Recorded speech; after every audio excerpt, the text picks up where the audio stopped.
Europe 1, 8h-5, Thomas Soto. En se montrant ferme avec les 6 policiers impliqués dans la mort d'un jeune noir à Baltimore, Marilyn Mosby est quasiment devenue une héroïne comme les aiment tant les Américains. Bonjour Danny Cohn-Bendit. Bonjour Thomas. On vous retrouve aux États-Unis. Vous, cette procureure-là, puisque c'est d'elle qu'il s'agit, Marilyn Mosby, elle vous plaît beaucoup. Oui, d'ailleurs, il faudrait l'appeler Martina Luther King. Vous savez, elle a 35 ans.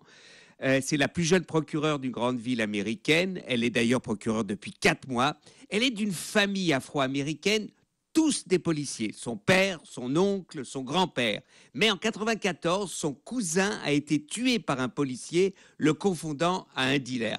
Donc c'est cette histoire tragique qui l'a amené à faire des études du droit. Il faut quand même comprendre que Martina Luther King, alias Marilyn Mosby, est une femme extraordinaire, à la voix calme, qui vraiment a dénoncé et poursuit aujourd'hui 6 policiers, 5 hommes, une femme, dont un noir. Alors on voit bien évidemment, en plus elle est plutôt jolie, on voit bien comme les Américains peuvent en faire un personnage de cinéma, mais finalement en inculpant ces 6 policiers, est-ce qu'elle n'a pas fait simplement son devoir, son job, Danny? Ben oui, le job de droit, c'est fait le droit, mais ce n'est pas toujours le cas aux États-Unis. Et là est le problème, parce qu'il ne suffit pas d'accuser.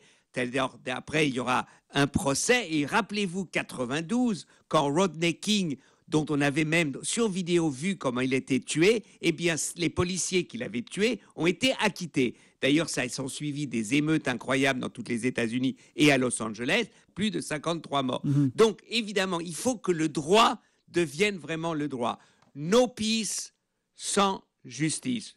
Without justice, no peace. Voilà le mot d'ordre du mouvement civil qui fait de Marilyn Mosby une grande héroïne aujourd'hui, et ils espèrent qu'enfin le droit sera vraiment aussi du côté des Noirs. Pas de paix sans justice. Vous qui traversez en ce moment les États-Unis, vous êtes en Louisiane ce matin, qu'est-ce qu'on dit de cette affaire? Est-ce que c'est vraiment le sujet qui préoccupe tout le monde, Danny? Absolument, parce que ça réveille quand même d'ailleurs toute une histoire, et puis les Américains et tous les médias en parlent quotidiennement, constatent quand même que Baltimore, par exemple, West Baltimore, comme on dit, c'est quand même un ghetto comme il a déjà existé il y a 40 ans. Imaginez que les Blancs gagnent à Baltimore 2 fois plus que les Noirs.